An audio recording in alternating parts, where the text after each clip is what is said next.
ಖಂಡಿತವಾಗಿಯೂ ನೀವು ತುಂಬಾ ನಂಬಿಕೆಯಿಂದ ಈ ಹಾಸ್ಪಿಟ್ಲಿಗೆ ಬಂದು ನೀವು ಟ್ರೀಟ್ಮೆಂಟ್ ತಕೊಂಡ್ರೆ ಸಂಪೂರ್ಣ ಗುಣವಾಗುತ್ತೆ ಅಂತ ಹೇಳಿ.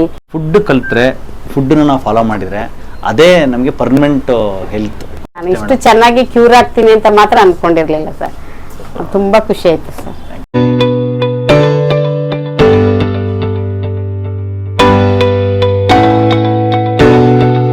ಸ್ನೇಹಿತರೆ ನಮಸ್ಕಾರ. ಇವತ್ತು ಸಂಧಿವಾತ ಮತ್ತು AVN ಮತ್ತು ಮಂಡಿಯ ಆರ್ಥರೈಟಿಸು ಮೂರು ಒಟ್ಟಿಗೆ ಇದ್ದು 15 ವರ್ಷದಿಂದ ಸಫರ್ ಮಾಡಿರ್ತಕ್ಕಂಥ ಮೇಡಮ್ಮು ಇವಾಗ ಆಲ್ಮೋಸ್ಟ್ ಒಂದು 50% ಬೆಟರ್ ಆಗಿದ್ದಾರೆ. ಲಾಸ್ಟ್ ಎಷ್ಟು ತಿಂಗಳಿಂದ 3 ಮಂತ್ಸಲ್ಲಿ 2.5 ಮಂತ್ಸ್ ಅಲ್ಲ ಮೇಡಮ್, ನೀವು ಜೂನ್ 26 ಬಂದಿದ್ದು 2.5 ಮಂತ್ಸಲ್ಲಿ ಅದು ಅವ್ರಿಗೆ ಹೆಂಗೆ ಸ್ಟಾರ್ಟ್ ಆಯಿತು ಕಾಯಿಲೆ, ಅವ್ರು ಏನೇನು ಪಥ್ಯ ಚೇಂಜ್ ಮಾಡ್ಕೊಂಡಿದ್ದಾರೆ ಅಂತಕ್ಕಂಥ ವಿಚಾರಗಳನ್ನ ತಿಳ್ಕೊಳ್ಳೋಣ. ಅದು ನೀವು ಆ ಒಂದು ಪಥ್ಯ ಅಳವಡಿಸ್ಕೊಳ್ಳಿ, ಆ ಥರ ಜೀವನಶೈಲಿ ಅಳವಡಿಸ್ಕೊಳ್ಳಿ, ನಿಮಗೂ ಪೇಯ್ನ್ ಕಡಿಮೆ ಆಗುತ್ತೆ. ಮತ್ತು ಇಷ್ಟೊಂದು ಬೆಡ್ ರಿಡನ್ ಆಗಿರ್ತಕ್ಕಂಥ ಕಂಡೀಷನಲ್ಲಿರುವಾಗ ಯಾವುದೇ ರೀತಿಯಾಗಿರ್ತಕ್ಕಂಥ ನಂಬಿಕೆ ಕಳ್ಕೊಬೇಡಿ, ಪಾಸಿಟಿವ್ ಆಗಿರಿ. You will definitely recover and ಮತ್ತೆ ನೀವು ವಾಕ್ ಮಾಡ್ತೀರಾ, ಚೆನ್ನಾಗಿ ನೋವಿಲ್ದಿರ್ತಕ್ಕಂಥ ಜೀವನನೂ ನೀವು ಮಾಡ್ತೀರಾ. ಯಾಕಂದರೆ ಅದಕ್ಕೆ ಉದಾಹರಣೆ ಮೇಡಮ್. ಮೇಡಮ್ ನಮಸ್ಕಾರ. ನಮಸ್ತೆ ಸರ್. ನಿಮ್ಮ ಪರಿಚಯ ಮಾಡ್ಕೊಳ್ಳಿ ಸರ್. ನನ್ನ ಹೆಸರು ಯಶೋಧ ಅಂತ. ನಾನು ಜಿಲ್ಲಾ ಶಿಕ್ಷಣ ಮತ್ತು ತರಬೇತಿ ಸಂಸ್ಥೆಯಲ್ಲಿ ಉಪನ್ಯಾಸಕರಾಗಿ ಕೆಲಸ ಮಾಡ್ತಿದ್ದೀನಿ, ಲೆಕ್ಚರರ್ ಆಗಿ ಕೆಲಸ ಮಾಡ್ತಾ ಇದ್ದೀನಿ. ಸೊ ನನಗೆ ಈ ಆರ್ಥರೈಟಿಸ್ ಮೈಸೂರು ಡಯಟ್ ಮೈಸೂರಲ್ಲಿ ಕೆಲಸ ಮಾಡ್ತಿದ್ದೀನಿ. ನನಗೆ 15 ವರ್ಷದಿಂದ ಈ ಆರ್ಥರೈಟಿಸ್ ಪ್ರಾಬ್ಲಮ್ ಇದೆ ಸರ್. ಪ್ರಾರಂಭದಲ್ಲಿ ಏನು ಮಾಡಿದ್ದೆ, ನಾನು ಮಹೇಂದ್ರನಾಥ್ ಸರ್ ಅಂತೇಳಿ ಅವ್ರ ಹತ್ರ ಒಂದು 8 ವರ್ಷ ಕಂಟಿನ್ಯೂಸ್ ಆಗಿ ಟ್ರೀಟ್ಮೆಂಟ್ ತಗೊಂಡಿದ್ದೆ. ಅದಾದಮೇಲೆ ಇದ್ದಕ್ಕಿದ್ದಕ್ಕೆ ಗಾಲ್ ಬ್ಲಾಡರ್ ಪ್ರಾಬ್ಲಮ್ ಆಯಿತು. ಹಾಸ್ಪಿಟ್ಲಿಗೆ ಸೇರಿದ ಮೇಲೆ ಗೊತ್ತಾಯಿತು ನನಗೆ ಆ ಸಮಸ್ಯೆ ಇದೆ ಅಂತ. ಕೊನೆಗೆ ಗೋಪಾಲಗೌಡ ಹಾಸ್ಪಿಟ್ಲಲ್ಲಿ ಅದನ್ನು ಟ್ರೀಟ್ ಮಾಡಿ ರಿಮೂವ್ ಮಾಡಿದ್ರು. ಆಮೇಲೆ ಫಸ್ಟು ಕಾಲು ಕುಂಟಕ್ಕೆ ಶುರುವಾಯಿತು, ಅದು ಜಾಸ್ತಿ ಆಯಿತು. ಮತ್ತು ಅವರಿಗೆ ನಾನು ವಿಡಿಯೋ ಕಾಲಲ್ಲಿ ಕಾಲ್ ಮಾಡಿ ಕೇಳುವಾಗ ನೀವು ಆಪ್ರೇಷನ್ನೇ ಇದಕ್ಕೆ ಸೊಲ್ಯೂಷನ್ನು, ಬೇರೆ ದಾರಿನೇ ಇಲ್ಲ ಅಂತೇಳಿ ಡಾಕ್ಟ್ರು ಕಡಾಖಂಡಿತವಾಗಿ ಹೇಳ್ಬಿಟ್ರು. ಸೊ ಅದು ಭಯ ಆಗಿ ಆಯುರ್ವೇದಿಕ್ ಟ್ರೀಟ್ಮೆಂಟ್ ತಗೋತಾ ಇದ್ದೆ. ಯಾವುದಕ್ಕೆ ಸರ್ಜರಿ ಹೇಳಿದ್ರು? Hip joint sir. Hip joint problem ಆಯಿತು. ಕಂಪಲ್ಸರಿ ಇದು ಆಪ್ರೇಷನ್ನೇ ಆಗಬೇಕು, ವಿತೌಟ್ ಏನೂ ಮಾಡೋಕ್ಕಾಗಲ್ಲ ಅಂತೇಳಿ ಹೇಳ್ಬಿಟ್ರು. ಭಯ ಆಯಿತು. ಕೊನೆಗೆ ನಾನು ಮೈಸೂರಲ್ಲಿ ತುಂಬ ಆರ್ಥೋ ಸ್ಪೆಷಲಿಸ್ಟ್ಗಳ ಹತ್ರ ಎಲ್ಲ ತೋರಿಸ್ದೆ. ಎಲ್ಲಿ ತೋರಿಸಿದ್ರು ಅಲೋಪತಿಕ್ ಡಾಕ್ಟರ್ಸು ಸಾಮಾನ್ಯವಾಗಿ ಇದೇ ವಿಷಯ ಹೇಳಿದ್ರು, ಆಪ್ರೇಷನ್ ಒಂದೇ ನಿಮಗೆ ದಾರಿ ಅಂತೇಳಿ. ಸೊ ಅದು ತುಂಬ ಭಯ ಆಯಿತು ನನಗೆ. ಮೊದಲೇ ಒಂದು ಆಪ್ರೇಷನ್ ಆಗಿತ್ತು, 2ನೇ ಆಪ್ರೇಷನ್ ನನಗೆ ಯಾಕೋ ಅದು ಅಷ್ಟು ಸಮಂಜಸ ಅನ್ನಿಸ್ಲಿಲ್ಲ. ಕೊನೆಗೆ ಏನು ಮಾಡಿದೆ, ನಾನು ಆಯುರ್ವೇದ ಟ್ರೀಟ್ಮೆಂಟ್ ತಗೊಳ್ಳೋಣ, ಅದಾದರೆ ಯಾವುದು ಸೈಡ್ ಎಫೆಕ್ಟ್ಸ್ ಇಲ್ಲ ಅಂತೇಳಿ ನನಗೆ ಒಂದಷ್ಟು ಜನ ಸಜೆಸ್ಟ್ ಮಾಡಿದ್ರು. ಆ ಬೇಸಿಸ್ ಮೇಲೆ ನಾನು JSS ಹಾಸ್ಪಿಟ್ಲಲ್ಲಿ 3 ವರ್ಷ ಕಂಟಿನ್ಯೂಸ್ ಆಗಿ ತಗೊಂಡೆ. ಸ್ವಲ್ಪ ಈ ನೋವಿದ್ದನ್ನು ಸ್ವಲ್ಪ ಕಡಿಮೆ ಆಯ್ತು ಅಷ್ಟೇ, ಆದರೆ ನನಗೆ ಬಾಡಿನಲ್ಲಿ ಏನೂ ಚೇಂಜಸ್ ಆಗಲಿಲ್ಲ. ಕೈಗಳು ಮತ್ತು ಶೋಲ್ಡ್ರು ಮತ್ತು ಈ ನೀ ಎಲ್ಲ ತುಂಬ ಪೇನ್ ಆಗಿ ನನಗೆ ಒಂದು ಬಟ್ಟೆ ಹಾಕೊಳ್ಳೋಕ್ಕೆ, ಹಲ್ಲುಜ್ಜಕ್ಕೆ, ಸ್ನಾನ ಏನು ನನ್ನ ಕೈಲಿ ಏನೂ ಆಗ್ತಿರ್ಲಿಲ್ಲ ಸರ್. ಹೆಚ್ಚು ಕಡಿಮೆ ಅದೊಂದು ರೀತಿಲಿ ಬೆಡ್ ರಿಡನ್ನೇ. ಆದರೂ ಪಾಪ ನಮ್ಮ ಯಜಮಾನರು ತುಂಬ ಶ್ರಮ ವಹಿಸ್ರು ಬಿಡಿ. ಮಗುನ ಹೆಂಗೆ ನೋಡ್ಕೋಬೋದು, ಒಂದು LKG ಮಗುನ ಅಷ್ಟ್ರ ಮಟ್ಟಿಗೆ ನನಗೆ ನೋಡ್ಕೊಂಡಿದ್ದವರು. ಅಲ್ಲಿ ಹೋಗೋದು, ಅಡ್ಮಿಟ್ ಆಗೋದು, ಒಂದು 8 ದಿನ ಇರೋದು, ಮತ್ತೆ ಬರೋದು, ಮತ್ತು 15 ದಿನ ಅಡ್ಮಿಟ್ ಆಗೋದು, ಮತ್ತೆ ಬರೋದು. ಇದೇ ಥರ 3 ವರ್ಷನೂ ಮಾಡಿದ್ದೀನಿ. ಆದರೂ ನನಗೆ ಅಷ್ಟು ಏನು ಎಕ್ಸ್ಪೆಕ್ಟೆಡ್ ರಿಸಲ್ಟು ನನಗೆ ಬರಲೇ ಇಲ್ಲ ಹೆಲ್ತಿಯಾಗಿ. ಕೊನೆಗೆ ಹಿಂಗೆ ವಿಡಿಯೋ ನೋಡ್ತಾ ಇದ್ದಾಗ ನಮ್ಮ ಸ್ನೇಹಿತರೊಬ್ಬರು ವಿಡಿಯೋನ ನನಗೆ ಕಳಿಸಿದ್ರು. ಆಮೇಲೆ ನಾನು ಅಷ್ಟೊಂದು ವಿಡಿಯೋ ನೋಡ್ತಾ ಇದ್ದವಳು, ನಿಮ್ಮ ವಿಡಿಯೋ ನನ್ನ ಕಣ್ಣಿಗೆ ಬಿದ್ದಿರಲಿಲ್ಲ. ಕೊನೆಗೆ ಸರ್ ಕಳಿಸಿದ್ಮೇಲೆ ತೆಗೆದೆ. ಆಮೇಲೆ ತುಂಬ ವಿಡಿಯೋಸ್ ಹೆಚ್ಚು ಕಡಿಮೆ ಒಂದು 15 ದಿನ ಸರ್ಚ್ ಮಾಡಿ ಎಲ್ಲ ನೋಡಿ ನಾನೇ ಧೈರ್ಯ ಮಾಡಿ ಕೊನೆಗೆ ಇಲ್ಲಿಗೆ ಬಂದೆ ಸರ್. ವೆರಿ ಫಸ್ಟ್ ಡೇ ನೀವು ಸಿಗ್ಲಿಲ್ಲ ಅನ್ನೋದೊಂದು ಕೊರಗಿತ್ತು, ಆದರೆ ಟ್ರೀಟ್ಮೆಂಟು ಅದೆಲ್ಲ ನೋಡಿ ಸ್ವಲ್ಪ ಸಮಾಧಾನ ಆಯಿತು. ಆ ಟ್ರೀಟ್ಮೆಂಟು ನನಗೆ ಒಂದಷ್ಟು ದಿನ ಸ್ವಲ್ಪ ರಿಕವರಿ ಆಗ್ತಿದ್ದೀನಿ ಅನ್ನೋ ಫೀಲ್ ಬಂತು. ಆಮೇಲೆ ಸೆಕೆಂಡ್ ರೌಂಡಿಗೆ ಬಂದೆ, ನೀವೇ ಸಿಕ್ಕಿದ್ರಿ. ಆಮೇಲೆ ನಾನು ಏನೇನು ಹೇಳಿದ್ರಿ ಅದೆಲ್ಲ ಡಯಟ್ ತುಂಬ ಚೆನ್ನಾಗಿ ಫಾಲೋ ಮಾಡಿದೆ. ಬಹುಶಃ ನಾನು ಒಂದು 6 ವರ್ಷದಿಂದ ಟೀ ಕಾಫಿನ ನಮ್ಮ ಮನೆಯಿಂದ ಹಿಡಿದು ಕುಡಿಯೋಕ್ಕೆ ಒಂದು 50 ವರ್ಷದವರೆಗೂ ಕುಡಿದಿರ್ಬೋದು. ಈಗ ನನಗೆ 52 ವರ್ಷ ಹೆಚ್ಚು ಕಡಿಮೆ. ಅಷ್ಟು ವರ್ಷನೂ ಈ ಟೀ, ಬಿಸ್ಕೆಟು ಮತ್ತು ಪಪ್ಸು ಇದರಲ್ಲೇ ಟೈಮ್ ಪಾಸ್ ಮಾಡ್ಬಿಡ್ತಿದ್ದೆ. ಅಂದರೆ ತುಂಬ ವರ್ಕ್ ಲೋಡ್ ಇತ್ತು. ಅವಾಗ ಹೈಸ್ಕೂಲ್ HM ಆಗಿದ್ದೆ ನಾನು, ಒಂದು 18 ವರ್ಷ. ತುಂಬ ಸ್ಟ್ರೆಂತ್ ಶಾಲೆ, ಗೌರ್ಮೆಂಟ್ ಹೈಸ್ಕೂಲ್ ಸರ್, ರಾಮಾಪುರ ಅಂತ, ಕೊಳ್ಳೇಗಾಲ ತಾಲೂಕು. ಅಲ್ಲಿ ತುಂಬಾ ವರ್ಕ್ ಲೋಡ್ ಇರೋದ್ರಿಂದ ಸಾಮಾನ್ಯವಾಗಿ ನಾನು ಊಟದ ಕಡೆ ಗಮನನೇ ಕೊಟ್ಟಿಲ್ಲ ಸರ್. ಬರೀ ಇಂಥದೇ ತಿಂದು ಟೈಮ್ ಪಾಸ್ ಮಾಡಿದ್ದೆ. ಟೀ ಅಂತೂ ತುಂಬಾ ಕುಡಿದಿದ್ದೀನಿ. ಹಾ ಸರ್, ಕಾಯಿಲೆ ಬಂದ್ಮೇಲೆ ಇದು ಕುಡಿಬಾರ್ದು ಅನ್ನೋ ಕಲ್ಪನೆ ನಮಗೆ ಗೊತ್ತಿಲ್ಲ. ಇದು ಕುಡಿಯೋದು ಆಮೇಲೆ ಮುದ್ದೆ ತಿನ್ನೋದು ಅಥವಾ ಏನೋ ಒಂಚೂರು ತಿನ್ಕೊಳ್ಳೋದು, ಟೈಮ್ ಪಾಸ್ ಮಾಡೋದು, ಬಸ್ಸಲ್ಲಿ ಜರ್ನಿ ಮತ್ತೆ ಶಾಲೆಯಲ್ಲಿ ವರ್ಕು. ಹಂಗಾಗಿ ನನ್ನನ್ನು ನಾನು ಸರಿಯಾಗಿ ನೋಡ್ಕೊಳ್ಳಿಲ್ಲ. ಈ ಕಾಯಿಲೆ ಬಗ್ಗೆ ನಿಮ್ ತರ ಹೇಳೋರು ಯಾರು ಸಿಗ್ಲೂ ಇಲ್ಲ. ಹಂಗಾಗಿ ಟೀ ಕುಡ್ದಿದ್ದೆ ಬಹುಶಃ ಇದೆ ಅಂತ ಅನಿಸ್ತು. ನೀವ್ ಯಾವಾಗ ನಂಗೆ ಸಜೆಸ್ಟ್ ಮಾಡಿದ್ಮೇಲೆ ಟೀ, ಕಾಫಿ, ಆಮೇಲೆ ಗೋಧಿ ಸಂಬಂಧಿತ ತಿಂಡಿಗಳು ಅಥವಾ ರವೆ ಸಂಬಂಧಿತ ಮೈದಾ ಸಂಬಂಧಿತದ್ದು ಇದೆಲ್ಲಾನು ನೀವ್ ಹೇಳಿದ್ಮೇಲೆ ನಾವು ಒಪ್ಪಿ ತಪ್ಪಿನೂ ಕೂಡ ಅದು ಯಾವ ವಸ್ತುನು ಇವತ್ತವರೆಗೂ ಮುಟ್ಟಿಲ್ಲ ಸರ್. ನಾನು ಈ 1.5 ತಿಂಗಳಲ್ಲಿ ನಾನು ಇಷ್ಟೆಲ್ಲ ಬಿಟ್ಟಿದ್ದಕ್ಕೆ, ಜೊತೆಗೆ ನಿಮ್ಮ ಟ್ರೀಟ್ಮೆಂಟು ಮತ್ತೆ ನಿಮ್ಮ ಟ್ಯಾಬ್ಲೆಟ್ಸು, ನಿಮ್ಮ ಇಂಜೆಕ್ಷನ್ಸು ಮತ್ತೆ ಒಂದು ಜೆಲ್ ಕೊಟ್ಟಿದ್ರಲ್ಲ ಅದೆಲ್ಲವನ್ನ ತುಂಬಾ ರೆಗ್ಯುಲರ್ ಆಗಿ ಫಾಲೋ ಮಾಡಿದ್ದೀನಿ. ಸೊ ಹಾಗಾಗಿ ನನಗೇನೆ ನನ್ನ ಅಂಗೈಗಳು ನೋಡಕ್ಕೆ ಆಗ್ತಿರ್ಲಿಲ್ಲ. ಆಮೇಲೆ ನಂಗೆ ಸ್ವಲ್ಪ ಮೂವ್ ಮಾಡಕ್ ಆಯ್ತಿರ್ಲಿಲ್ಲ. ಬೆಡ್ಶೀಟು ಎಳ್ದು ಒದ್ಕೊಳಕ್ ಆಗ್ತಿರ್ಲಿಲ್ಲ ಸರ್. ಅವರೇ ಒದಿಸ್ಬೇಕು, ಅವರೇ ಕೂರಿಸ್ಬೇಕು. ಪ್ರತಿ ಒಂದು ಸರ್ A to Z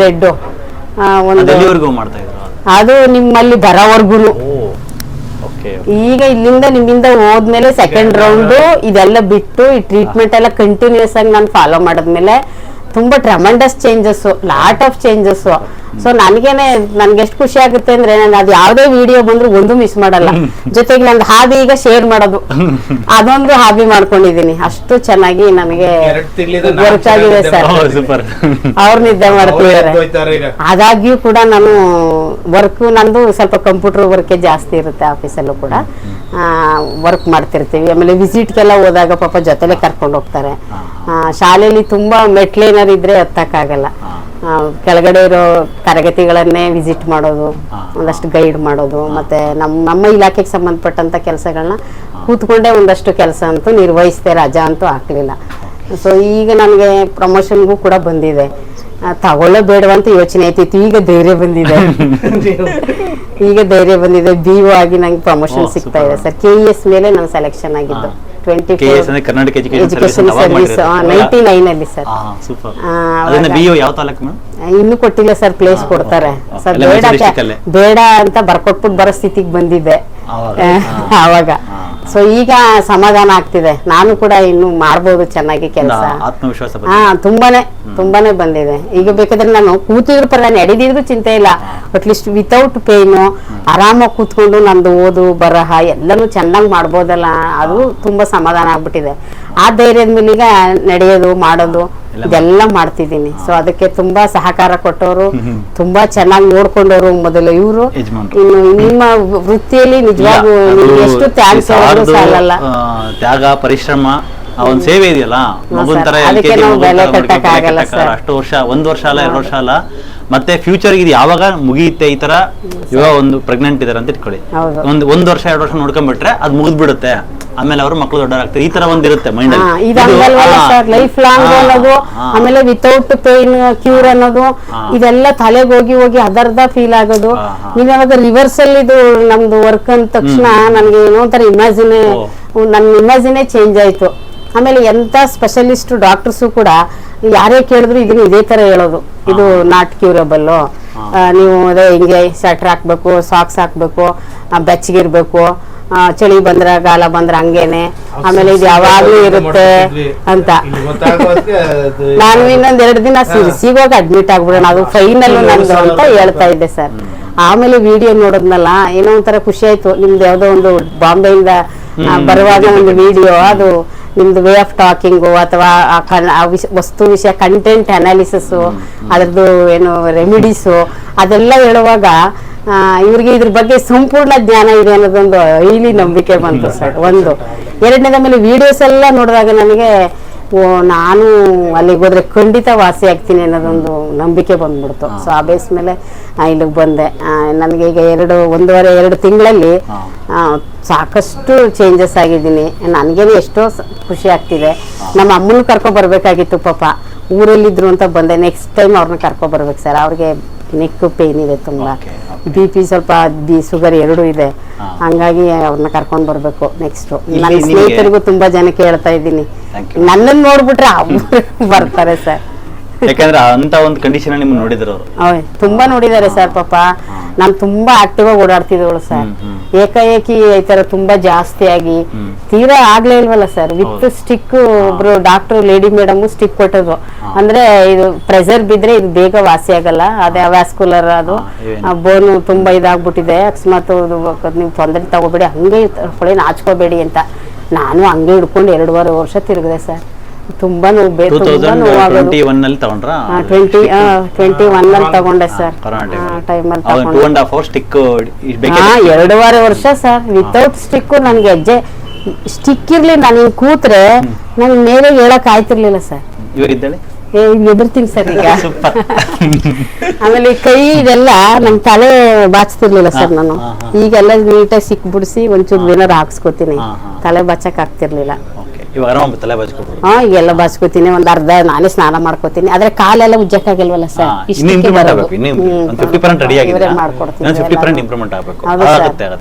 ಇದಾಗಿರೋದೇ ನನಗೆ ಏನೋ ಸಾಧನೆ ಮಾಡಿದ್ರಿ ನೀವು ಅಂತ ನನಗ ಅನ್ನಿಸ್ತಾ ಇದೆ. ಅದು ಏನಾಗುತ್ತೆ ಗೊತ್ತಾ ಮ್ಯಾಮ್, ಬೇರೆ ಏನ್ ಬೇಕಾದ್ರೂ ಬಾಧೆ ತಡ್ಕೊಂಡ್ಬೋದು, ನೋವಿನ ಬಾಧೆ ಇದೆಯಲ್ಲ ತುಂಬಾ ಸರ್. ಈಗ ಯಾವ್ದೋ ಒಂದ್ ಪಾರ್ಟ್ ನೋವಾಗುತ್ತೆ, ಅದಕ್ಕೇನೋ ಒಂದ್ ಟ್ರೀಟ್ ಮಾಡ್ತಾರೆ, ನಡೀತದೆ. ಇದು ಎಂಟೈರ್ ಬಾಡಿ ಎಲ್ಲ, ಇಡೀ ದೇಹನೇ ಒಂದೊಂದು ಜಾಯಿಂಟ್.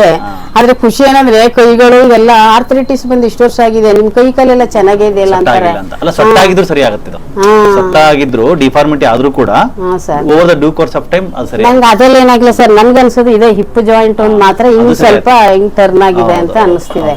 ಅದು ಸರಿ ಆಗುತ್ತೆ ಮೇಡಮ್. ಒಳಗಡೆ ಅದು ಹೆಂಗಾಗಿರುತ್ತೆ ಅಂದ್ರೆ ಏವಿಯನ್ ಅಲ್ಲಿ ಯಾವಾಗ ಬ್ಲಡ್ ಸರ್ಕ್ಯುಲೇಷನ್ ಡ್ರಿಪ್ ಆಗುತ್ತೋ, ಡ್ರಿಪ್ ಆದಾಗ ಆಗ ಅದು ಐರನ್ ತರ ಇರೋ ಬಾಲ್ ಒಳಗಡೆ ಅಷ್ಟು ಸಾಲಿಡ್ ಆಗಿರ್ಬೇಕಾಗಿರೋದು ಬೆಣ್ಣೆ ಆದಂಗೆ ಆಗ್ಬಿಡುತ್ತೆ, ಮೆತ್ತಗಾಗ್ಬಿಡುತ್ತೆ.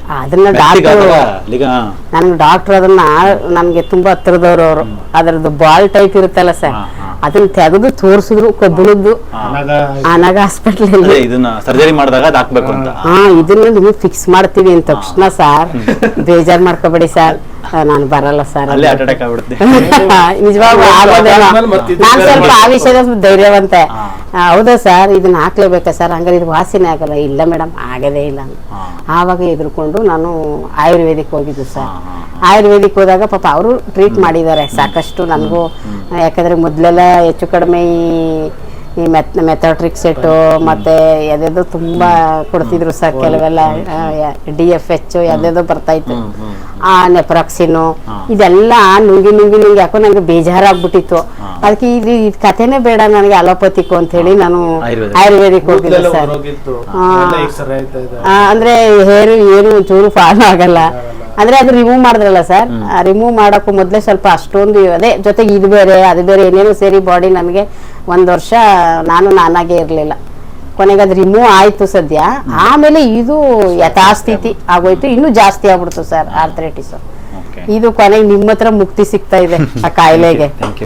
ಕಾಯಿಲೆ ಮುಕ್ತಿ ಸಿಗ್ತಾ ಇದೆ ಸರ್. ನೀವು ಹತ್ರದಿಂದ ನೋಡಿದ್ರಿ ಮೇಡಮ್ನ, ಅವ್ರದ್ದು 15 ವರ್ಷದಿಂದ ಪೇನ್ ಸ್ಟಾರ್ಟ್ ಆಗಿ ಅದು ಯಾವಾಗ ಜಾಸ್ತಿ ಆಗ್ತಾ ಹೋಗುತ್ತೆ ಸರ್? ಸರ್ ಇದು ಚಳಿಗಾಲ ಮಳೆ ಬರುತ್ತಲ್ಲ, ಆ ಟೈಮಲ್ಲಿ ಅಂತೂ ಜಾಸ್ತಿ ಆಗ್ಬಿಡುತ್ತೆ. ಅವ್ರು ಬೆಳಗ್ಗೆ ಟೈಮ್ ಹೇಳ್ತಿರ್ನೇ ಇಲ್ಲ. ಕಾಯಿಲೆ ಸ್ಟಾರ್ಟ್ ಆಗಿ ಎಷ್ಟು ದಿನ ಆದ್ಮೇಲೆ ಜಾಸ್ತಿ ಆಗಿದ್ದು? ಸಿವಿಯರ್ ಪೇನ್ ಜಾಸ್ತಿ ಆಗಿದ್ದು. ಸಿವಿಯರಿಟಿ ಅಂತ ಬಂದಿದ್ದು ಎಷ್ಟು ವರ್ಷ ಆದ್ಮೇಲೆ ಸರ್? ಸಿವಿಯರಿಟಿ ಹೆಚ್ಚು ಕಡಿಮೆ ನಂಗೆ 10 ವರ್ಷದಿಂದನೂ ಇದೆ. ಅದು 5 ವರ್ಷ 2010ರಲ್ಲಿ ಸರ್ ನನ್ಗೆ ಮಗು ಆಯ್ತು ಸರ್. ನನ್ಗೆ 2007-8ರಲ್ಲಿ ಇದು ಶುರುವಾಗಿದೆ ಸರ್. ಒಂದು 2 years ನಂಗೆ ಗೊತ್ತಾಗಿಲ್ಲ. 2008ರಲ್ಲಿ ಮದುವೆ ಆಯ್ತು, 9ರಲ್ಲಿ ಇದಾಯ್ತು, ಕನ್ಸೀವ್ ಆದೆ. ಹಂಗೆ ಚರ್ಚ್ ಹೋಲಿ ಕ್ರಾಸ್ ಹಾಸ್ಪಿಟಲ್ ಇದೆ ಸರ್ ನಮ್ಗೆ, ಅದೇ ಹೆಡ್. ಅಲ್ಲಿ ನಾನು ಹೆರಿಗೆಗೆ ಅಡ್ಮಿಟ್ ಆದಾಗ ಡಾಕ್ಟರ್ಸ್ ಮಾತಾಡ್ತಿದ್ರು RA ಸಸ್ಪೆಕ್ಟೆಡ್, RA.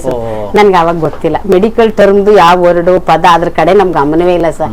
ಏನಿದ್ರು ನಮ್ಮ ಇಲಾಖೆಗೆ ಸಂಬಂಧಪಟ್ಟದ ನಾವು ನಮ್ಮ ಕೆಲಸದ ಅಷ್ಟೇ ಗೊತ್ತಿರ್ತಿತ್ತು. ಯಾರೇ ಫ್ಯಾಕ್ಟ್ರಿ ಏನ್ ಹಿಂಗ್ ಮಾತಾಡ್ಕೊಂಡು ಹೋಯ್ತಾರಲ್ಲ ಅಂತ ಅನ್ಕೋತಿದ್ದೆ.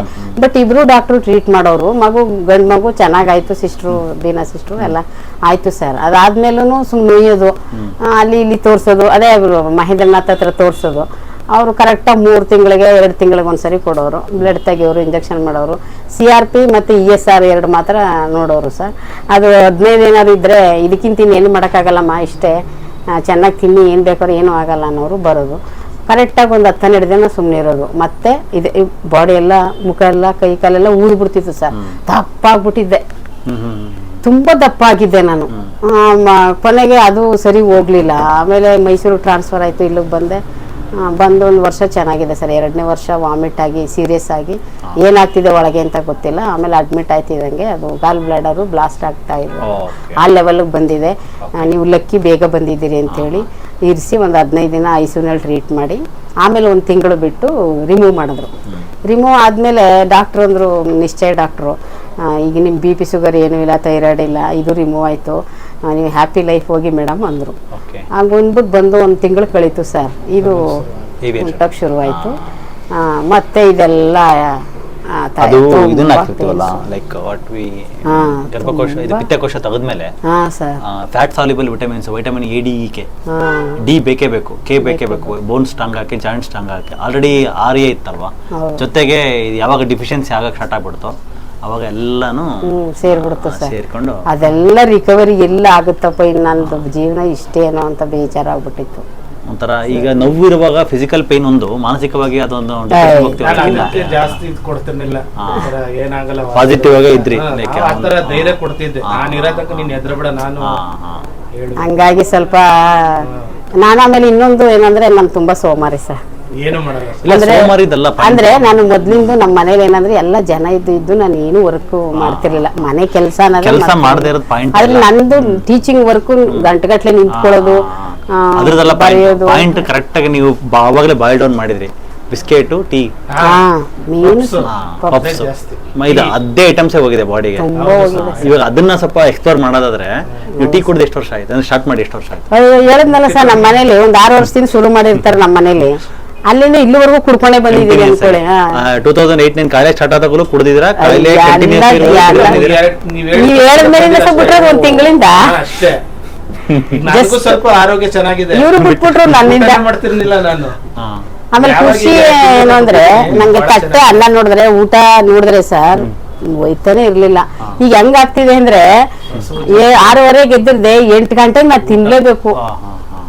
ಇನ್ನೊಂದು 2 ಅವರ್ಸ್ ಆದ್ರೆ ಪುನಃ ತಿನ್ಲೇಬೇಕು ಅನ್ನಿಸ್ತಿರುತ್ತೆ. ಡಾಕ್ಟರ್ ಬರೀ ಜ್ಯೂಸ್ ಕುಡ್ಕೊಂಡು 12 ಗಂಟೆ ಇರೋಲ್ಲ, ನನ್ನ ಕೈಲಿ ಇರಕ್ಕಾಗಲ್ಲ. ಜ್ಯೂಸು ಕುಡಿದ್ಬಿಟ್ಟು ಪುನಃ ಅನ್ನನೂ ತಿಂದ್ಬಿಟ್ಟು ಕಾಲೇಜ್ಗೆ ಹೋಗ್ತೀನಿ. ಪರವಾಗಿಲ್ಲ, ತೊಂದರೆ ಇಲ್ಲ. ಈಗ ಮೇನ್ಲಿ ನಮ್ದು ಮೇನ್ ಇಂಟೆನ್ಷನ್ ಬಂದು ಈ ಕೆಟ್ಟ ವಸ್ತುಗಳನ್ನ ಅವಾಯ್ಡ್ ಮಾಡ್ಬೇಕು ಫುಡ್ ಅಲ್ಲಿ. ಅದು ಅವಾಯ್ಡ್ ಆಯ್ತು ಅಂದ್ರೆ ಅಟ್ಲೀಸ್ಟ್ ಸ್ವಲ್ಪ ಹೆಚ್ಚು ಕಮ್ಮಿ ಫುಡ್, ಯಾಕಂದ್ರೆ ಮಧ್ಯಾಹ್ನ 12 o'clock ನೀವು ತಿನ್ನಕ್ಕಾಗಲ್ಲ, ಡ್ಯೂಟಿನಲ್ಲಿ ಇರ್ತೀರಾ. 2 o'clockಗೆ ಬ್ರೇಕ್, 1:30 ಕಷ್ಟ ತಡ್ಕೊಳಕ್ಕಾಗಲ್ಲ, ಬೆಳಗ್ಗೆ ಜ್ಯೂಸು ಕುಡ್ಕೊಂಡು. ಹಂಗಾಗಿ ಅದನ್ನು ಸ್ಲೋಲಿ ಬಾಡಿ ಕೆಪಾಸಿಟಿ ಜಾಸ್ತಿ ಆದ್ಮೇಲೆ ಆಗ ಬೆಳಗ್ಗೆ ಜ್ಯೂಸ್ ಇಂದ ಹಿಡಿದು ಒಂದೇ ಸರಿ 1:30 ತಿನ್ನೋಷ್ಟು ಕೆಪಾಸಿಟಿ ಬರುತ್ತೆ. ಅಂದ್ರೆ ಪ್ರೀವಿಯಸ್ ನೈಟ್ ತಿಂದಿರೋದು, ಹಿಂದಿನ ರಾತ್ರಿ 7 ಗಂಟೆ 8 ಗಂಟೆ ತಿಂದಿರೋದು ನೆಕ್ಸ್ಟ್ ಟೈಮ್ ಮಧ್ಯಾಹ್ನ 2 ಗಂಟೆವರೆಗೂ ತಡ್ಕೊಳೋ ಶಕ್ತಿ ಬರುತ್ತೆ. ಅದು 16 hours ಇಂಟರ್ಮಿಟೆಂಟ್ ಫಾಸ್ಟಿಂಗ್ ಇನ್ಕ್ಲೂಡ್ ಆಗುತ್ತೆ ಅದರಲ್ಲಿ. ನಮ್ಮ ಡಯಟ್ ಅಂದ್ರೆ it is scientifically designed. 16 hours ನಾವು ಹೊಟ್ಟೆ ಖಾಲಿ ಇದೆ, ಅವರಲ್ಲಿ ಜ್ಯೂಸ್ ಏನೋ ಕ್ಯಾಲರಿ ಕೌಂಟ್ ಆಗಲ್ಲ, ಅದು ಮ್ಯಾಟರ್ ಆಗಲ್ಲ. ಸೊ ಖಾಲಿ ಹೊಟ್ಟೆ ಇದೆ ಅಂತಂದ್ರೆ ಇನ್ಸುಲಿನ್ ರೆಸಿಸ್ಟೆನ್ಸ್, ಇನ್ಸುಲಿನ್ ಹಾರ್ಮೋನ್ ಎಲ್ಲ ಡೌನ್ ಆಗ್ಬಿಡುತ್ತೆ ನಮ್ಮ ದೇಹದಲ್ಲಿ, ಆ ಕೆಟ್ಟ ಹಾರ್ಮೋನ್ಸ್. ಸೊ ಯಾವಾಗ ಡೌನ್ ಆಗುತ್ತೋ ದೆನ್ ಬಾಡಿಯ ಒಂದು ಚಾರಣೆ ಬೇರೆ, ಇನ್ಸುಲಿನ್ ಎಲ್ಲ ಕಮ್ಮಿ. ಈ ತರ ನೀವು ಕರೆಕ್ಟಾಗಿ 1 year 2 year ಮಾಡ್ಬಿಟ್ರೆ ನೀವು ಬೆಟ್ಟ ಗುಡ್ಡ ಎಲ್ಲ ಹತ್ತಿ ಏನು ಮಾಡಿದ್ರು ಕೂಡ ಆಗತ್ತೆ. ಆಟೋ ಬಸ್ಸು 2 ಹತ್ಬಿಟ್ರೆ ಇಲ್ಲ ಮೇಡಮ್, ಇವಾಗ ಏನ್ ಪ್ರೋಟೋಕಾಲ್ ಇದೆಯಲ್ಲ, ಇದೇ ಪ್ರೋಟೋಕಾಲ್ಗೆ 50% ರಿಸಲ್ಟ್ ಬಂದಿದೆ ಅಂದ್ರೆ ಇದೇ ಪ್ರೋಟೋಕಾಲ್ ಹಂಗೆ ನಾವು ಕಂಟಿನ್ಯೂ ಮಾಡ್ತಾ ಹೋಗ್ಬೇಕು. ಪಥ್ಯದಲ್ಲಾಗಲಿ, ಮೆಡಿಸಿನ್ದಾಗಲಿ, ಇಂಜೆಕ್ಷನ್ಸ್ ಆಗಲಿ, ಇದೇನ್ ಮಾಡ್ಕೊಂತ ಹೋದ್ರೆ 3 months ಬರ್ತದೆ. ಹಿಂಗೆ ಎವ್ರಿ ಏನಾಯ್ತು ಅಂದ್ರೆ ಸರ್, ಈಗ ಒಂದು 20 ದಿನ ಕರೆಕ್ಟಾಗಿ 25 ದಿನ ಕರೆಕ್ಟಾಗಿ ಮೇಂಟೈನ್ ಮಾಡಿದೆ. ಈಗ ಒಂದು 10 days 12 days ಇಂದ ಜ್ಯೂಸು ಅದೇನು ಕುಡಿಯಕ್ ಆಗ್ಲೇ ಇಲ್ಲ ಸರ್. ಅದು ಈಗ ಮತ್ತೆ ಹಂಗೆ ಮಾಡ್ಬೇಕಾ ಸರ್? ಈಗ್ಲೂ ಅಲ್ಲ, ಕಂಪ್ಲೀಟ್ ರಿಕವರಿ. ಇವಾಗ ಸಾರ್ ಹೆಂಗೆ ಓಡಾಡ್ತಾರೋ, ಮೆಟ್ಲು ಹತ್ತದು, ಇಳಿಯೋದು, ಬಸ್ ಹತ್ತದು, ಕಾರ್ ಹತ್ತದು, ಆಟೋ ಹತ್ತದ, ಆ ತರ ಆಗೋವರ್ಗು ಅವ್ರನ್ನ ಐಡಿಯಲ್ ಆಗಿ ಇಟ್ಕೊಳ್ಳಿ.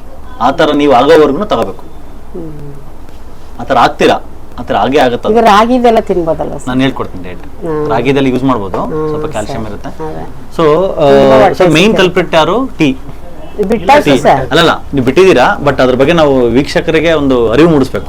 ಅದರಿಂದ ಏನೇನಂತ ನಿಮ್ಗೆ ಅದರಿಂದ ಎಫೆಕ್ಟ್ ಆಗಿದೆ ಅಂತ ಆಮೇಲೆ ಅರ್ಥ ಆಯ್ತು ಮೇಡಮ್. ಖಂಡಿತವಾಗೂ ಇಂಟ್ರಸ್ಪೆಕ್ಷನ್. ನಮ್ಗೆ ಈಗಲೇ 1.5 ತಿಂಗಳಲ್ಲಿ ನಾನು ಕಾಫಿ, ಟೀ, ಮೈದಾ, ಗೋಧಿ, ಹಾಲು ಇದೆಲ್ಲ ಸಂಪೂರ್ಣ ಬಿಟ್ಟಿದ್ದೀನಿ. ಆ ಬಿಟ್ಟಿರೋದ್ರಿಂದ ನನಗೆ ಬಾಡಿನಲ್ಲಿ ಚೈತನ್ಯ, ಒಂಥರ ಏನೋ ಫ್ರೀ ಆಗಿದ್ದೀನಿ, ಏನೋ ಕಾಯಿಲೆ ಇಲ್ಲ. ಅದ್ರಲ್ಲಿ ಅರ್ಧ ಬಾಡಿ ನಂಗೆ ಏನು ಇಲ್ಲ, ಚೆನ್ನಾಗಿ. ಅವ್ರಿಗೆ ಚೈತನ್ಯ ಅಂದ್ರೆ ಬೆಳಗ್ಗೆ ಕಾಫಿ ಕುಡಿದ್ಬಿಟ್ರೆ ಚೈತನ್ಯ ಅಂತಾರೆ. ನಾವೇ ಹಂಗೆ ಇದ್ವಲ್ಲ ಸೂಡೋ ಅಂದ್ರೆ ಒಂಥರ ಅಲ್ಲಿ ಏನೋ ಒಂಥರ ಹೊರಗಡೆ ಕೆಲ್ಸ ಕಾಣುತ್ತೆ, ಮಾಡಕ್ಕೆ. ಎನರ್ಜಿ Energy ಇರುತ್ತೆ ಕೊಡುತ್ತೆ ಅಂತ. ಅದು ಎನರ್ಜಿ ಹಾಳು ಮಾಡುತ್ತೆ. 15 ನಿಮಿಷ 20 ನಿಮಿಷ ಕೊಡುತ್ತೆ ಎನರ್ಜಿ. ಎಕ್ಸಾಂಪಲ್ ಡ್ರಿಂಕ್ಸ್ ಮಾಡಿದಾಗ ನಿಜ ನಿಜ. ಅದು ಟೆನ್ಷನ್ ಎಲ್ಲ ಹೋಗುತ್ತೆ. ಎಷ್ಟು ಅವರ್ ಹೋಗುತ್ತೆ? 2 ಅವರ್ 3 ಅವರ್ ಹೋಗ್ಬೋದು. ಆಮೇಲೆ ಇನ್ನು ಹಳೆಗೆ ಎಷ್ಟು ಟೆನ್ಷನ್ ಇರುತ್ತೆ ಅದಕ್ಕೆ ಅಡಿಷನಲ್ ಆಗಿ ಬರುತ್ತೆ.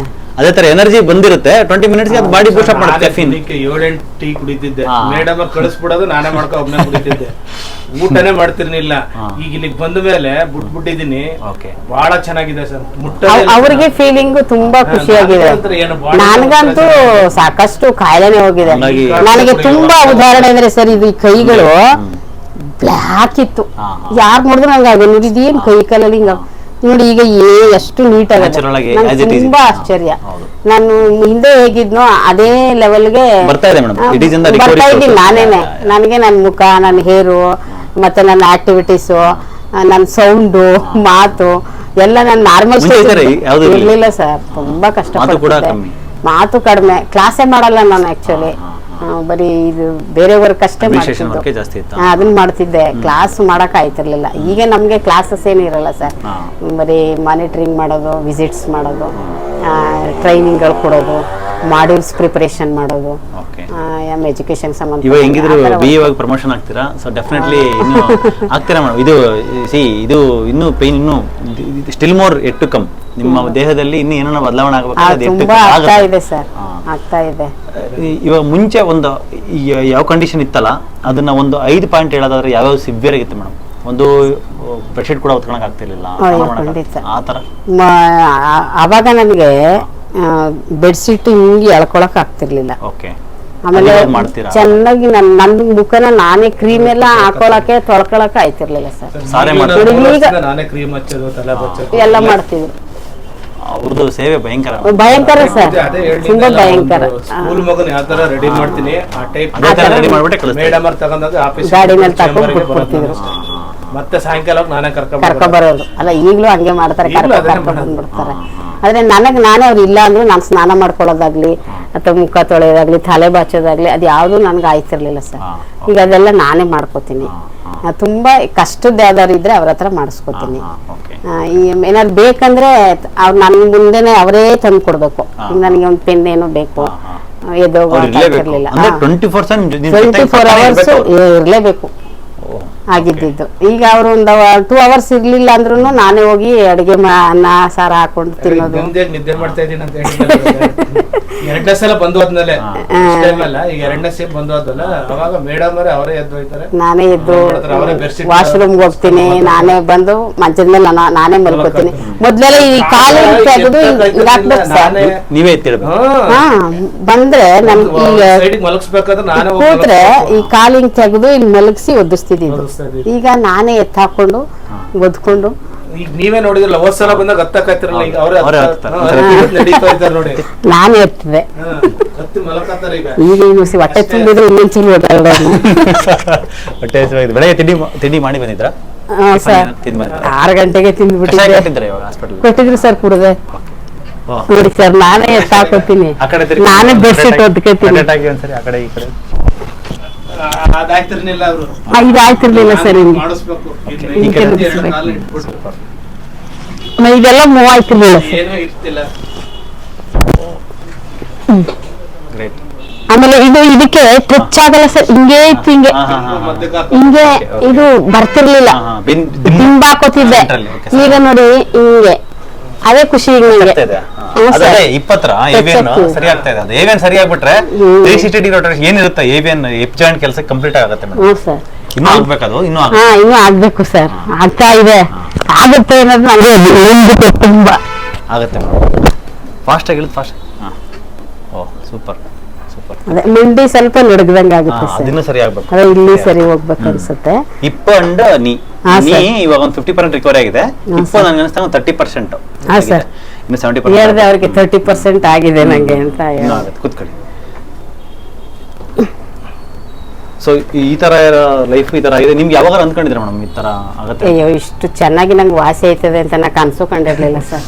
ಯಾಕೆಂದ್ರೆ ನಾನು ಎಲ್ಲ ತುಂಬಾ ಸ್ಪೆಷಲಿಸ್ಟ್ ಡಾಕ್ಟರ್ಗಳ ಹತ್ರ ಎಲ್ಲ ಮೈಸೂರಲ್ಲಿ ಭೇಟಿ ಮಾಡಿ ಕನ್ಸಲ್ಟ್ ಮಾಡಿ ಅವ್ರ ಹತ್ರ ಸಜೆಷನ್ ಎಲ್ಲ ತಕೊಂಡು ಅದು ಬೇಡ ಅಂತ ನಾನು ಆಯುರ್ವೇದಿಕ್ ಅದಕ್ಕೆ ಹೋಗಿದ್ದು. ಸೊ ನನಗೆ ಅದು ಕೂಡ ಬಾಡಿಗೆ ಅಷ್ಟು ಇದಾಗ್ಲಿಲ್ಲ. ಅದು ತುಂಬಾ ಎಣ್ಣೆ ಮಸಾಜು ಅದೆಲ್ಲ ಕೆಲವೊಮ್ಮೆ ಆಯುರ್ವೇದ ಕೊಟ್ಟರು ಕೂಡ ನಿಮಗೆ ರಿಸಲ್ಟ್ ಚೇಂಜ್ ಆಗ್ಲಿಲ್ಲ, ಸಾಗ್ಲಿಲ್ಲ. ಯಾಕೆ ಹೇಳಿ? Coffee tea ಕುಡಿತಿದ್ದೆ. ಲ್ಯಾಟ್ರಲ್ಲಿ ಎರಡು ಹೋಗ್ತಾ ಇತ್ತಲ್ಲ, ಅವರು ಡಾಕ್ಟರ್ ಹೇಳಿದ್ರು ಗೊತ್ತಾ ಸರ್, ಮಧ್ಯೆ ತಿಂಡಿ ತಿಂದ್ಮೇಲೆ ಕುಡಿಬಹುದು ಅಂದ್ಬಿಟ್ರು. ಅದು ನನ್ಗೇನೋ ಕುಡಿಬಹುದು. ಆಮೇಲೆ ಈ ಕಾಫಿ ಟೀ ಕುಡಿಬಾರ್ದು ಅನ್ನೋದೇ ನಮ್ಗೆ ಗೊತ್ತಿಲ್ವಲ್ಲ ಸರ್. ಆಯುರ್ವೇದ, ಅಲೋಪತಿ, ಹೋಮಿಯೋಪತಿ ಯಾವ ಪತಿ ಆದ್ರೂ ಓಕೆ ಓಕೆ, ಎಲ್ಲ ಒಂದೊಂದು ಏಜ್ ಅಲ್ಲಿ ಒಂದೊಂದು ಇದರಲ್ಲಿ ಒಂದೊಂದು ಟೈಮಲ್ಲಿ ಬಂದಿದೆ ಅದಲ್ಲ. ಆಯುರ್ವೇದ ಇದು 5,000 ವರ್ಷದಿಂದ ಬಂತು, ಅಲೋಪತಿ 200-300 ವರ್ಷದಿಂದ ಬಂತು, ಹೋಮಿಯೋಪತಿ ರೀಸೆಂಟ್ ಆಗಿ ಈ ತರ ಒಂದೊಂದು ಏಜ್ ಅಲ್ಲಿ ಬಂದಿದೆ. ಬಟ್ ಎಲ್ಲ ಇದಕ್ಕೂ ಈ ಫಾದರ್ ಆಫ್ ಮೆಡಿಸನ್ ಹಿಪೋಕ್ರಟಸ್ ಹೇಳಿರೋದು ಗೊತ್ತಾ, ಫುಡ್ ಈಸ್ ಯುವರ್ ಮೆಡಿಸನ್. ಫುಡ್ಡಿಗೆ ಬರ್ಬೇಕು ಮೇಡಮ್. ಫುಡ್ ಕಲ್ತ್ರೆ, ಫುಡ್ನ ನಾವು ಫಾಲೋ ಮಾಡಿದ್ರೆ ಅದೇ ನಮಗೆ permanent health.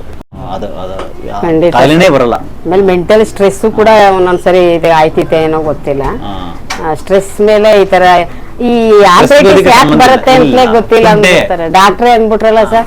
Familiar famous doctor. ಯಾಕಂದ್ರೆ ನಮ್ಗೆ ವೈದ್ಯಕೀಯ ಶಿಕ್ಷಣದಲ್ಲಿ ನಾವು ಓದುವಾಗ ಫುಡ್ ಬಗ್ಗೆ ಎಜುಕೇಶನ್ ಕೊಡಲ್ಲ. 14 ಸಬ್ಜೆಕ್ಟ್ ಓದ್ತೀವಿ, ಅದರಲ್ಲಿ ಒಂದು ಸಬ್ಜೆಕ್ಟ್ ಅಲ್ಲಿ ಒಂದು ಚಾಪ್ಟರ್ ಒಂದೇ ಒಂದು ಚಾಪ್ಟರ್ ಇದೆ ಅಷ್ಟೇ. ಅಂದ್ರೆ ಯಾವುದು ಒಂದು more than 70-80% ಎಜುಕೇಶನ್ ಮಾಡಬೇಕು, ಅದು only it has become like 0.5% ಅನ್ನೋ ತರ ಆಗಿದೆ. ಹಂಗಾಗಿನೇ ಇಷ್ಟೆಲ್ಲ ಇಲ್ಲ. ಈಗ ಅದಕ್ಕೆ ಒಂದು ಮಾಡಿದೀವಿ ನಾವು, ಸ್ವಾಸ್ಥ್ಯ ಅದು ಆರೋಗ್ಯ ಅಂತ ಹೇಳಿ ಒಂದು ಮಾಡ್ಯೂಲೇ ಮಾಡಿ ಎವ್ರಿ ಸ್ಯಾಟರ್ಡೆ ಶಾಲೆಗಳಲ್ಲಿ ಮಕ್ಕಳಿಗೆ ಅದ್ರ ಬಗ್ಗೆ ಅವೇರ್ನೆಸ್ ಕೊಡ್ಬೇಕು. ಅದು ಆಕ್ಚುಲಿ ನಮ್ಮ ಗುರುಜಿನ ಹೇಳ್ತಾ ಇರ್ತಾರೆ, ನಾವು ಏನಾದ್ರೂ ಒಳ್ಳೇದ್ ಮಾಡಂಗಿದ್ರೆ ಸ್ಕೂಲ್ಸ್ ಅಲ್ಲಿ ಮಕ್ಕಳಿಗೆ ಫುಡ್ ಎಜುಕೇಶನ್ ಕೊಡ್ಬೇಕು ಫಸ್ಟ್. ಅದು ಅಟ್ಲೀಸ್ಟ್ ಫುಡ್ ಎಜುಕೇಶನ್ ಅವರಿಂದ ಮಕ್ಕಳಿಗೆ ಪೇರೆಂಟ್ಸ್ ಗಳಿಗೆ ಸ್ವಲ್ಪ ಎಜುಕೇಶನ್ ಬರುತ್ತೆ, ಅವೇರ್ನೆಸ್ ಬರುತ್ತೆ. ಅವ್ರ ಮೇಲೆ ಕಾಯಿಲೆ ಇರೋರಿಗೆಲ್ಲ ಹೆಲ್ಪ್ ಆಗುತ್ತೆ. ಮಕ್ಕಳಿಗೆ ಫ್ಯೂಚರ್ ಬರ್ತಕ್ಕಂಥ ಕಾಯಿಲೆಗಳು ಅವಾಯ್ಡ್ ಆಗುತ್ತೆ. ಪೀಡಿಯಾಟ್ರಿಕ್ ಒಬೆಸಿಟಿ ಇವಾಗೆಲ್ಲ ಮಕ್ಕಳಿಗೆಲ್ಲ ಶುಗರ್ ಎಲ್ಲ ಬರ್ತಾ ಇದೆ. ಅದು ಆಮೇಲೆ ಹಾರ್ಲಿಕ್ಸ್ ಗಳು ಯೂಸ್ ಮಾಡ್ತಾ ಇದಾರೆ ಮಕ್ಕಳು. ಯೂಶಲಿ ಅದನ್ನ ಎಲ್ಲ ಸ್ಕೂಲ್ ಮುಂದೆ ಅದು ಹಾಕಿರ್ತಾರೆ. But that is not at all good madam. Mainly ಬಂದು ಬಾರ್ಲಿ ಅಂಡ್ ಶುಗರ್ ಇರುತ್ತೆ, ಅದರಲ್ಲಿ 65% ಶುಗರ್ ಇರುತ್ತೆ. 65% ಶುಗರ್. ಸೊ ಎಲ್ಲ ಒಂದೇ ಕೆಟಗರಿ. ಸೊ ಹಂಗಾಗಿ ಅದನ್ನ ಒಂದ್ ಸ್ವಲ್ಪ ನೀವು ಇದ್ ಮಾಡಿದ್ರೆ, ಲೈಕ್ ಅದ್ರ ಬಗ್ಗೆ ಅವೇರ್ನೆಸ್ ಒಂದ್ ಸ್ವಲ್ಪ ಮೂಡಿಸಿದ್ರೆ ಡೆಫಿನೆಟ್ಲಿ ಅದಿನ್ನೂ ಸಮಾಜಕ್ಕೆ ಒಳ್ಳೇದಾಗುತ್ತೆ. ನಾನಂತೂ 1.5 ತಿಂಗಳಿಂದ ಅದ್ರ ಕಡೆ ಗಮನ ಮರ್ತೇ ಹೋಯ್ತು ಸರ್. ಈಗ ಹಂಗೋ ಆಫೀಸಲ್ಲಿ ತಂದು ಕೊಟ್ರೆ ಅವ್ರಿಗೆ ಗೊತ್ತಾಗ್ಬಿಟ್ಟಿದೆ, ಮೇಡಮ್ ಕೊಡಿ. ಈ ತರ ಮಾಡಿದ್ರಲ್ಲ, ಇವಾಗ ನಮ್ಮ ಹಾಸ್ಪಿಟಲ್ ಕಷಾಯ ಕೊಡೋರಲ್ಲ, ಆ ತರ ಮಾಡ್ಸ್ಕೊಂಡ್ಬಿಟ್ಟು ಕೊಡಿ ಸರ್. ಅದೇನಾಯ್ತು ಅಂದ್ರೆ ಶುಂಠಿ, ಆಮೇಲೆ ಏನ್ರಿ ನೀವು ಒಂದು ಏಲಕ್ಕಿ, ಮೆಣಸು, ಒಂದು 5-6 ಮೆಣಸು ಹಾಕ್ಬೇಡಿ, ಮೆಣಸು ಹೆವಿ ಖಾರ. ಶುಂಠಿ, ಅರಿಶಿನ. ಆ ಟೀ ಬದಲಿಗೆ ಅದು ಬಿಡ್ಬೇಕಲ್ಲ, ಅದಕ್ಕೋಸ್ಕರ ಅದನ್ನ ಮಧ್ಯ ಮಾಡಿ. ಇವಾಗ ಹೇಳಿದಿರಲ್ಲ, ನಾನೊಂದು ಯೂಟ್ಯೂಬ್ ಅಲ್ಲಿ ವಿಡಿಯೋನು ಹಾಕಿದ್ದೆ. ನಿಮ್ದಂತ ಚೆನ್ನಾಗಿತ್ತು, ಖಾರ ಇರ್ಲಿಲ್ಲ. ಮೆಣಸು ಹಾಕಿದ್ರ, ಅದಕ್ಕೆ ಖಾರ ಬಂದಿದೆ. ಮೆಣಸು ಸ್ಟಾಪ್ ಮಾಡ್ಬಿಡಿ, ಮೆಣಸು ಬೇಡ. ಶುಂಠಿ, ಏಲಕ್ಕಿ, ಒಂದು ಲಾಸ್ಟಿಗೆ ಪುಡಿ ಹಾಕೋದು, ಆಮೇಲೆ ಅರಿಶಿನ ಹಾಕ್ಬಿಟ್ಟು ಬೆಲ್ಲ ಹಾಕ್ಬಿಟ್ಟು ಕುದಿಸಿ, ಲಾಸ್ಟಿಗೆ ಒಂದ್ ಸ್ವಲ್ಪ ಏಲಕ್ಕಿ ಪುಡಿ ಹಾಕಿ, ಬೇಕಾದ್ರೆ 1-2 ಡ್ರಾಪ್ ಇದು ಲೆಮನ್ ಹಾಕಿ ಲಾಸ್ಟಿಗೆ. ಲೆಮನ್ ಲಾಸ್ಟಿಗೆ ಇದಕ್ಕೆ ಹಾಕಿಲ್ಲ, ಲಾಸ್ಟಿಗೆ ನೀವು ಹಾಕೋಬಹುದು. ಅದು ಸ್ವಲ್ಪ ಎಕ್ಸ್ಟ್ರಾ ಟೇಸ್ಟ್ ಕೊಡುತ್ತೆ. ಸೊ ಈ ತರ ಮಾಡ್ಕೊಂಡು ಮಾಡಿದ್ರೆ ಅದು ಟೀ ಕಾಫಿ ಬಿಡಕ್ಕೂ ಹೆಲ್ಪ್ ಆಗುತ್ತೆ. ಅಲ್ಲ, ಫ್ಯೂಚರ್ಗೆ ಬೇರೆ ಪೇಷಂಟ್ಸ್ ಇದು ಬಂದು ಹಿಡಿದು ಪಬ್ಲಿಕ್ ಅವೇರ್ನೆಸ್ ಅಲ್ಲ. ಯಾವ್ದೇ ಕಾರಣಕ್ಕೂ ನಾವು ಕುಡಿಯಲ್ಲ, ಬೇರೆಯವರು ಕೂಡ ಸಜೆಸ್ಟ್ ಮಾಡೇ ಮಾಡ್ತೀನಿ ನಾನು. ಕಾಫಿ ಟೀ ಕುಡಿಲೇಬೇಡಿ. ಹಾಲು ಮಾತ್ರ ತುಂಬಾ ಕುಡಿತಿದ್ದೆ ಸರ್. ಅಲ್ಲ, ಡಾಕ್ಟರ್ಸ್ ಎಲ್ಲ ಇದೆಲ್ಲ ಗಟ್ಟಿ ಆಗ್ಲಿಕ್ಕೆ ನೀವು ಹಾಲು ಡೈಲಿ ಕುಡೀರಿ ಅನ್ನೋರೆಲ್ಲ ಅದಕ್ಕೆ ಹಾಲನ್ನ ಸುಮ್ಮನೆ ಬೆಳಗ್ಗೆ ಸಂಜೆ ಕುಡಿತಿದ್ವಿ ಸರ್. ಅದು ಕೂಡ ನೀವು ಹೇಳ್ದಂಗೆ ಇದೆಲ್ಲ ರಿಫ್ಲೆಕ್ಟ್ ಆಗಿದೆ ಬಾಡಿ ಮೇಲೆ. ಫುಡ್ಗೆ ಬರುತ್ತೆ. 99% of the disease due to food. Other than accident ಆದಾಗ ಆಗ್ತಕ್ಕ ನೋಡಿ, ನಿಮ್ಗೆ ಒಂದು ಆಕ್ಸಿಡೆಂಟ್ ಆಗಿಲ್ಲ, ಒಂದು ಬಿದ್ದಿಲ್ಲ, ಏನೂ ಇಲ್ಲ ಸರ್. ನನ್ನ ಕೇರಳಾಗ ಗಾಡಿ ಬಿದ್ಬಿಟ್ರ, ಗಾಡಿ ಓಡಿಸಿ ಬಿದ್ಬಿಟ್ರ ಅಂತಾರೆ. ನಂಗೆ ಆರ್ಥರೈಟಿಸ್ ಅಂದ್ರೆ ಕೈ ಕಾಲೆಲ್ಲ ಚೆನ್ನಾಗದಲ್ಲ ಅಂತಾರೆ, ಬೆರಳುಗಳೆಲ್ಲ ಸರಿ ಇದೆಯಲ್ಲ ಅಂತಾರೆ. ನಿಮ್ದು ಬಿಫೋರ್ ಟ್ರೀಟ್ಮೆಂಟ್ ವಿಡಿಯೋ ತೋರಿಸಿರಲ್ಲ, ಅದು ನೋಡಿದ್ರೆ ತುಂಬಾ ಕಷ್ಟ. ಅದಕ್ಕಿಂತ ಸಿವಿಯರ್ ಆಗೇ ಇತ್ತು ಸರ್. ಅವತ್ತೇನೋ ಸುಮಾರಾಗಿ ಬರ್ತಾವನಿ ಪೇನ್ ಕಿಲ್ಲರ್ 2 ಗುಳಿಗೆ ನುಂಗ್ಬಿಟ್ಟು ಅವತ್ತು ಮೀಟಿಂಗ್ ಇತ್ತು ಅಂತ ಹೇಳಿ. ಅದಕ್ಕಿಂತ ಇನ್ನೂ ಸಿವಿಯರ್. ಆಲ್ಮೋಸ್ಟ್ ಪೇನ್ ಕಿಲ್ಲರ್ ತಗೊಂತಾ ಇದ್ರಾ? ರೆಗ್ಯುಲರ್ ಕೊಡ್ತಿದ್ರಲ್ಲ ಸರ್ ಡಾಕ್ಟರ್ಸ್. ಯೂಸ್ ಮಾಡ್ತಾರೆ. ಒಂದು ಈಗ ಇತ್ತೀಚೆಗೆ ಏನಾಗ್ತಿತ್ತು ಅಂದ್ರೆ ಒಂದು ಪೇನ್ ಕಾಫ್ ಅಂತ ಒಂದು ಕೇರಳದ ಒಬ್ರು ಕೊಟ್ಟಿದ್ರು. ನಾನು ಕೂಡ ಒಂದಲ್ಲ ಅರ್ಧ ಅದರದೇ ಪೇನ್ ಬಗ್ಗೆ ಶಮನ ಮಾಡುತ್ತೆ. ಬಟ್ ಪೇನೇ ಇಲ್ಲ ಅಂದ್ರೆ ಇಲ್ಲ, ಈಗ ನಿಮ್ದು ಟ್ಯಾಬ್ಲೆಟ್ಸ್ ಎಲ್ಲ ತಿನ್ನುವಾಗ ಅದನ್ನ ಕುಡಿತೀವಿ, ಪೇನ್ ತಿನ್ಬೇಕು ಟ್ಯಾಬ್ಲೆಟ್ ಅನ್ಸಲ್ಲ ಸರ್. ಈಗ ಒಂದು ವಾರದಿಂದ ಸ್ವಲ್ಪ ಟ್ಯಾಬ್ಲೆಟ್ ಎಲ್ಲ ಕೆಲವು ಖಾಲಿ ಆಗಿತ್ತು, ನೋಯ್ತಿತ್ತಲ್ಲ ಅಂತ ಒಂದು 3 days ಅರ್ಧ ತಿಂದೆ ಅಷ್ಟೇ. 10 ಗಾಡಿಗೆ ಬರ್ಬೇಕಲ್ಲ ಅಂತ ಅರ್ಧ ತಿಂದೆ. ನಮ್ಮ ಯೂಟ್ಯೂಬ್ ವೀಕ್ಷಕರಿಗೆ ಏನಕ್ಕೆ ಇಷ್ಟಪಡ್ತೀರಿ? ಯೂಟ್ಯೂಬ್ ವೀಕ್ಷಕರಿಗೆ ನನ್ನ ಕಡೆಯಿಂದ ಡಾಕ್ಟರ್ ಬಗ್ಗೆ ವಿಶೇಷವಾಗಿ ಅಭಿಮಾನ ವ್ಯಕ್ತಪಡಿಸ್ತೀನಿ ಮೊದಲನೇದಾಗಿ. ಮತ್ತೆ ಅವರ ವೃತ್ತಿ ಬದುಕಿನ ಸೇವೆಗೆ ನಾವು ಎಷ್ಟು ಪ್ರಣಾಮ ಹೇಳಿದ್ರು ಸಾಲಲ್ಲ. ಬಹುಶಃ ಇಂಥ ವೈದ್ಯರು ಇನ್ನೂ ಒಂದಷ್ಟು ಸಂಖ್ಯೆಯಲ್ಲಿ ಜಾಸ್ತಿ ಆಗಲಿ. ನನ್ನ ಒಂದು ಅನುಭವದಲ್ಲಿ ಹೇಳಬೇಕು ಅಂದರೆ, ನಾನು ತುಂಬ ಬೆಡ್ ರಿಡನ್ ಸ್ಥಿತಿಯಲ್ಲಿ ಇದ್ದವಳು. ನನಗೆ ನಡಿಲಿಕ್ಕೆ ಬರ್ತಾನೆ ಇರಲಿಲ್ಲ, ಮತ್ತು ಕೈಗಳೆಲ್ಲ ನನ್ನ ಸ್ವಂತ ಕೆಲಸ ಮಾಡ್ಕೊಳ್ಳೋಕ್ಕೂ ನನಗೆ ಆಗ್ತಿರ್ಲಿಲ್ಲ. ಸೊ ಈಗ ನಾನೇ ನನ್ನ ಸ್ವಂತ ಕೆಲಸನ ಮಾಡ್ಕೊಳ್ಳೋದಕ್ಕೆ ತುಂಬ ಪ್ರಯತ್ನ ಮಾಡ್ತಿದ್ದೀನಿ. ನಾನು ಕೇವಲ 1.5 ತಿಂಗಳಲ್ಲೇ ನಾನು ನನ್ನ ಅನುಭವಕ್ಕೆ 50% ಚೆನ್ನಾಗಾಗಿದ್ದೀನಿ ಅಂತ ನನಗೆ ಅನ್ನಿಸ್ತಾ ಇದೆ. ಹಾಗಾಗಿ ಪ್ರತಿಯೊಬ್ಬರು ಕೂಡ ಈ ಆಹಾರ ಪದ್ಧತಿಯಲ್ಲಿ ವೈದ್ಯರು ಹೇಳಿರುವಂಥ ಸಲಹೆಗಳನ್ನು ನಿಮ್ಮ ಜೀವನದಲ್ಲಿ ತುಂಬ ಚೆನ್ನಾಗಿ ಅಳವಡಿಸ್ಕೊಂಡ್ರೆ ಈ ಆಲ್ರೆಡಿ ಇರುವಂಥ ಕಾಯಿಲೆಗಳು ಸಂಪೂರ್ಣ ಗುಣ ಆಗ್ತವೆ. ಮತ್ತು ಯಾರಾದರೂ ಈ ಥರ ನಂತರ ಆರ್ಥ್ರೈಟಿಸಿಂದ ಅಥವಾ ಏವಿಯನ್ ಪ್ರಾಬ್ಲಮಿಂದ ಅಥವಾ ಕೈಕಾಲು ನೋವಿಂದ, ಕತ್ತು ಮತ್ತು ಶೋಲ್ಡರ್ಸು ಯಾವುದೇ ಪೇನ್ ಇದ್ರೂ ಕೂಡ ಈ ಡಾಕ್ಟರ್ ಹೀಲ್ ಕ್ಯೂರ್ ಹಾಸ್ಪಿಟ್ಲಲ್ಲಿ ಇರುವಂಥ ವೈದ್ಯರುಗಳು ತುಂಬ ಚೆನ್ನಾಗಿ ನೋಡ್ಕೋತಾ ಇದ್ದಾರೆ. ಅದರಲ್ಲೂ ವಿಶೇಷವಾಗಿ ರಾಕೇಶ್ ಡಾಕ್ಟರ್ ಸರ್ಗೆ ನೋಡ್ಬೇಕಾದ್ರೆ ಒಂದು ರೀತಿಲಿ ನಾನು ದೇವ್ರನ್ನ ನೋಡಿದಷ್ಟೇ ನನಗೆ ತುಂಬಾ ಖುಷಿ ಆಗುತ್ತೆ. ಆಕ್ಚುಲಿ ಈಗ ಬೇರೆ ಯಾವುದೇ ವ್ಯಕ್ತಿ ಯಾವುದೇ ಟ್ಯಾಬ್ಲೆಟ್ ಕೊಟ್ರು ಅದು ಕೇವಲ ಕ್ಷಣಿಕ ಮಾತ್ರ ಆಗ್ತಿತ್ತು. ಅಲ್ಪ ದಿನಗಳು, ಕೆಲವು ತಿಂಗಳು ಮಾತ್ರ ಅದು ರಿಕವರಿ ಅಂತ ಅನ್ನಿಸ್ತಾ ಇತ್ತು. ಆದ್ರೆ ಈಗ ನನಗೆ 1.5 ತಿಂಗಳಲ್ಲಿ 15 ವರ್ಷದ ಕಾಯಿಲೆ ಕೇವಲ 1.5 ತಿಂಗಳಲ್ಲಿ ನನಗೆ 50% ವಾಸಿಯಾಗಿದೆ ಅಂದ್ರೆ, ಸೊ ನಾನು ಒಂದು ರೀತಿ ತುಂಬಾ ಲಕ್ಕಿ. ಜೊತೆಗೆ ನಮ್ಗೆ ಸಿಕ್ಕಿರುವಂತ ವೈದ್ಯರು ಹಾಗಾಗಿ ನನಗೆ ತುಂಬಾ ಚೆನ್ನಾಗಿ ಟ್ರೀಟ್ ಮಾಡಿದ್ದಾರೆ. ಮತ್ತೆ ಅವರು ಹೇಳಿರುವಂತ ಅಥವಾ ಅವರು ಕೊಟ್ಟಿರುವಂತಹ ಟ್ರೀಟ್ಮೆಂಟ್ಸು ಮತ್ತೆ ಮೆಡಿಷನ್ಸು ಮತ್ತೆ ಅವರ ಒಂದು ಸ್ಫೂರ್ತಿದಾಯಕ ಮಾತುಗಳು ಮತ್ತೆ ಕಾಯಿಲೆ ಬಗ್ಗೆ ನಾವು ಅನುಸರಿಸಬೇಕಾದಂತ ಒಂದು ಒಳ್ಳೆ ವಿಧಾನಗಳು, ಆರೋಗ್ಯಕರ ವಿಚಾರಗಳನ್ನ ತುಂಬಾ ಚೆನ್ನಾಗಿ ಹೇಳ್ಕೊಟ್ಟಿದ್ದಾರೆ. ಸೊ ನೀವು ಕೂಡ ಯಾರಾದ್ರೂ ಈ ತರ ಸಮಸ್ಯೆಯಿಂದ ಬಳಲ್ತಾ ಇದ್ರೆ ಖಂಡಿತವಾಗಿಯೂ ನೀವು ತುಂಬಾ ನಂಬಿಕೆಯಿಂದ ಈ ಹಾಸ್ಪಿಟ್ಲಿಗೆ ಬಂದು ನೀವು ಟ್ರೀಟ್ಮೆಂಟ್ ತಕ್ಕೊಂಡ್ರೆ ಸಂಪೂರ್ಣ ಗುಣವಾಗುತ್ತೆ ಅಂತ ಹೇಳಿ ನನ್ನ ಸ್ವ ಅನುಭವದಿಂದ ನಾನೇ ತುಂಬಾ ಖುಷಿಯಾಗಿ ವಿಷಯವನ್ನ ಹೇಳಕ್ ಇಚ್ಛೆ ಪಡ್ತೀನಿ sir. Thank you madam, thank you. ತುಂಬಾ ವಿಸ್ತಾರವಾಗಿ ನೀಟಾಗಿ ಹೇಳಿದ್ರಿ ಮೇಡಮ್. ಇನ್ನು ಜಾಸ್ತಿನೇ ಮಾತಾಡ್ಕೊಡ್ತೀನಿ ಸರ್. ನಮ್ದು ಅದೇ ಬಂಡವಾಳ ಅಲ್ವಾ ಸರ್ ಮಾತೆ, ಶಿಕ್ಷಕರು ಅದೇ ಬಂಡವಾಳ ಮಾತೆ. 108 ಜನ ಶಿಕ್ಷಕರಿದ್ರೆ ಅವ್ರ ಜೊತೆಗೆ ಮಾತಾಡಬೇಕು. ಟೀಚರ್ಸ್, ಹೈಸ್ಕೂಲ್ ಟೀಚರ್ಸ್ಗೆ ನಾವು ಪ್ರೈಮರಿ ಟೀಚರ್ಸ್ಗೆ ತರಬೇತಿ ಕೊಡುವಾಗ ಒಂದಷ್ಟು ಅದೆಲ್ಲ ಸಂಪನ್ಮೂಲ ಇದ್ರೇನೆ. ಈಗ ನಿಮ್ಗೆ ತುಂಬಾ ಸಂಪನ್ಮೂಲ ಇರೋದಕ್ಕೆ ನಿಮ್ಮನ್ನ ಹುಡುಗ ಬಂದಿರೋದು ನಾವು. ನಾನೀಗ ಎಷ್ಟೋ ಡಾಕ್ಟರ್ಸ್ನ ನೋಡಿದ್ದೀನಿ ಸರ್, ನಿಜ ಹೇಳ್ಬೇಕು ಅಂದ್ರೆ. ಆದ್ರೂ ಚಿಕ್ಕ ವಯಸ್ಸಿಗೆ ಇಂಥ ಒಂದು ಒಳ್ಳೆ ಸರ್ವಿಸ್ ಮಾಡ್ತಿದ್ದೀರಾ. ಸೊ ನಾವು ಏನು ಮಾತೇ ಇಲ್ಲ ಸರ್.